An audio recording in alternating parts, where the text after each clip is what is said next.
अब सवाल ये कि ये मुसलमान कैसे आर्गू करेंगे कि 4 बीवियां रखना मेरी संस्कृति का हिस्सा है, जबकि वो कुरान में ही नहीं है। बिस्मिल्लाहिर्रहमानिर्रहीम। प्रोफेसर फैजान मुस्तफ़ा साहब को आप जानते होंगे, कानून के माहिर इंसान हैं, बहुत अच्छे आदमी हैं और अलीगढ़ मुस्लिम यूनिवर्सिटी के प्रोफेसर रहे हैं।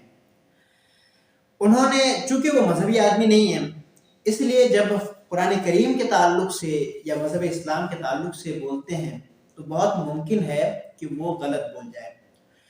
उसकी एक मैं मिसाल देना चाहता हूँ। पहले आप उनकी एक ये वीडियो देख लीजिए, उसके बाद फिर हम इस पर बात करते हैं। अब सवाल ये कि ये मुसलमान कैसे आर्गू करेंगे कि 4 बीवियां रखना मेरी संस्कृति का हिस्सा है, जबकि वो कुरान में ही नहीं है। कुरान ही ये कह रहा है कि आप एक रखें। अच्छा, कुरान में ऐसा है कि आपको एक रखनी है? उसमें ये कहा कि आप 4 रख सकते हैं, 2 या 3 या 4 रख सकते हैं, अगर आप जस्टिस कर पाए और इंसाफ कर पाए और आप फेयर रह पाए और इक्वल कर पाए। और फिर ये कहा कि तुम कितनी भी कोशिश कर लो, तुमसे जस्टिस नहीं होगा, इसलिए बेटर टू हैव वन। उन्होंने कहा कि कुरान करीम में ये इख्तियार नहीं है कि मुसलमान मर्द एक से ज्यादा शादी करे। उसको उन्होंने इस तरह साबित किया कि सूरह निसा में अल्लाह रब्बुल इज्जत ने इरशाद फरमाया कि तुम 2, 3 या 4 तक शादी कर सकते हो अगर इंसाफ कर सको। और फिर एक दूसरी आयत में है कि तुम औरतों के दरमियान इंसाफ कर ही नहीं सकते। तो इसका खुलासा उन्होंने ये निकाला, नतीजा ये निकाला कि तुम्हें सिर्फ एक औरत से शादी करनी है, बस एक से ज्यादा शादी नहीं करनी है। उन्होंने जो 2 आयतें पेश की है, उन्होंने तो 2 आयत नहीं कहा है, हालांकि कुरान करीम में 2 जगह है, 2 आयतें पेश की है। दोनों आयतें सही है, अपने अलग अलग माना है दोनों के, और दोनों को अलग कॉन्टेक्स्ट में समझना चाहिए।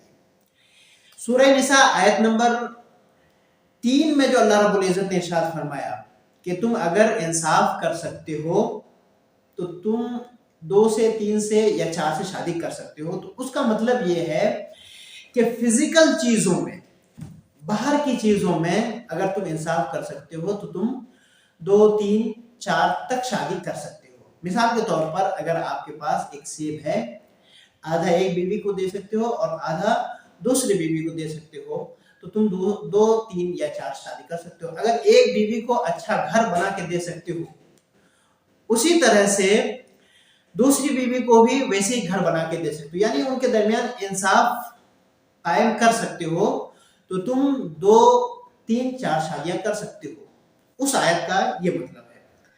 अच्छा, दूसरी आयत जो है आयत नंबर 129, जिसमें अल्लाह रब्बुल इज्जत ने इरशाद फरमाया वलन तस्ततीउ अन तादिलु बैनन निसा वलौ हरस्तुम, कि तुम औरतों के दरमियान जस्टिस कर ही नहीं सकते अगरचे तुम चाहो। तो यहां सबसे पहले ये बात समझिए। मिसाल के तौर पर हमारे पास 2000 रुपए हैं, हमारा दिल चाह रहा है कि एक बीवी को हम 1000 रुपए दें और दूसरी बीवी को 1000 रुपए दें। चाह कर हम कैसे नहीं दे सकते? बिलाशुबा दे सकते हैं। बाहर की चीजों में हम जस्टिस कर सकते हैं, हमारे दिल में अगर खोट ना हो तो कर सकते हैं। तो फिर अल्लाह रब्बुल इज्जत ने यहाँ क्यों इरशाद फरमाया कि तुम औरतों के दरमियान जस्टिस कर ही नहीं सकते?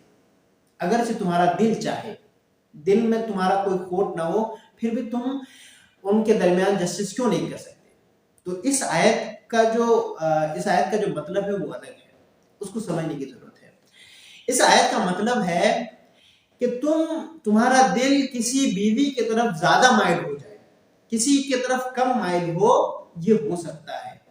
ऐसा हो ही नहीं सकता है कि तुम्हारा दिल जितना एक बीवी की तरफ माइल हो उतना ही दूसरी की तरफ माइल हो, ऐसा हो ही नहीं सकता है। ये बात मैं क्यों कह रहा हूं? अगर आप तफसीर की कोई भी किताब उठाकर देखेंगे तो आपको यही बात मिलेगी कि इस आयत में जो मतलब है, बताने का मकसद है, वो ये है दिल का ताल्लुक, दिल किसकी तरफ ज्यादा माइल हो, किसकी तरफ कम माइल हो, इसमें तुम जस्टिस नहीं कर सकते हो। और अगर इसी आयत में आप खुद गौर करेंगे तो इस आयत से भी आपको पता चलेगा। खुद अल्लाह रब्बुल इज्जत ने आगे इरशाद फरमाया फला तमीलु कुल्लल मैल, कि अगर तुम्हारा दिल एक तरफ ज्यादा माइल हो रहा है तो फला तमीलु कुल्लल मैल, تو اس کے طرف پورے طور پر مائل نہ ہو جاؤ. فَتَذَرُوهَا كَالْمُعَلَّقَةِ کہ تم دوسری بیوی کو ایسے ہی لٹکی ہوئی چھوڑ دو، یعنی اس کی طرف بالکل توجہ نہ دو. ایسا مت کرو. اگر تمہارا دل ایک کی طرف زیادہ مائل ہو رہا ہے، دوسری کی طرف کم مائل ہو رہا ہے، تو یہ تو اس میں تو تمہارا اختیار نہیں ہے، لیکن ایسا نہیں ہونا چاہیے کہ ایک کو تم ایسے چھوڑو. تو قرآن کریم میں جو کہا گیا ہے کہ عدل کرنا ہے، تو عدل سے مقصد، عدل سے مراد وہ باہر کی چیزیں ہیں، پیسے ہیں، دولت ہے، گھر ہے اور ان کا خرچہ ہے. ان چیزوں میں عدل ہے.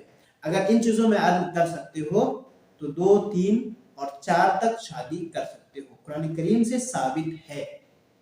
اسی لیے اگر ہم قرآن کریم کے تعلق سے کوئی بات کرتے ہیں، اسلام کے تعلق سے کوئی بات کرتے ہیں، تو ہمیں چاہیے کہ سب سے پہلے اس پر کمپلیٹ انفارمیشن حاصل کر لیں.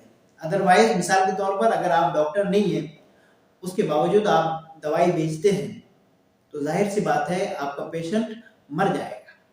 اسی لیے اگر آپ قرآن نہیں جانتے ہیں، اس کے باوجود آپ اس کی تشریح کرتے ہیں، تو بہت ممکن ہے کہ آپ غلط تشریح پیش کر دیں. اللہ رب العزت ہمیں قرآن اور حدیث پر عمل کرنے کی توفیق